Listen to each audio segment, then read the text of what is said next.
আমি জানি না অভিজিৎ গঙ্গোপাধ্যায় কত পড়াশোনা করেছেন, তবে বিচারক হিসাবে তার আমি প্রশংসা করেছি। তার প্রশংসা এই কারণেই করেছি যে বাংলার নির্যাতিত, নিপীড়িত, বঞ্চিত মানুষ যারা, তারা মনে করেছিল যে হাইকোর্ট অর্থাৎ বিচারালয় সেখানটাই অন্তত তাদের কথা শোনা হয়, তার জন্যে প্রতিষেধকমূলক কোনো ব্যবস্থা গ্রহণ করা হয়।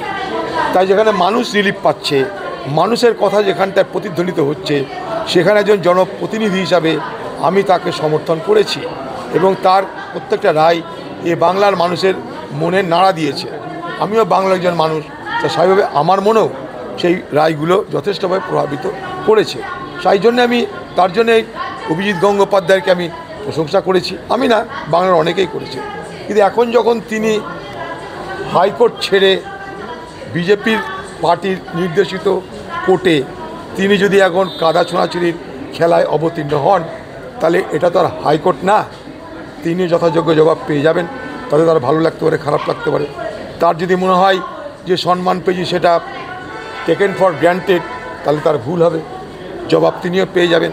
কোথায় কোন বই পড়েছেন, কার লেখা পড়েছেন আমরাও জানি, আমরাও অল্প স্বল্প পড়াশোনা করি, তাকে জবাব নিশ্চয় দিয়ে দেওয়া হবে। আর আপনি তো বলেছিলেন যে যেখানেই তিনি দাঁড়ান, যেখানেই তিনি দাঁড়ান আপনি তাকে সমর্থন করবেন। আজকে তিনি পদ্মফুল। আপনি একজন সাংবাদিক, আপনি যখন কোনো প্রশ্ন করবেন তার প্রেক্ষাপটটা জেনে প্রশ্ন করাটা ভালো। কখনো আমি কোথাও বলিনি উনি যেখানেই দাঁড়াবেন আমি সেখানে সমর্থন করব।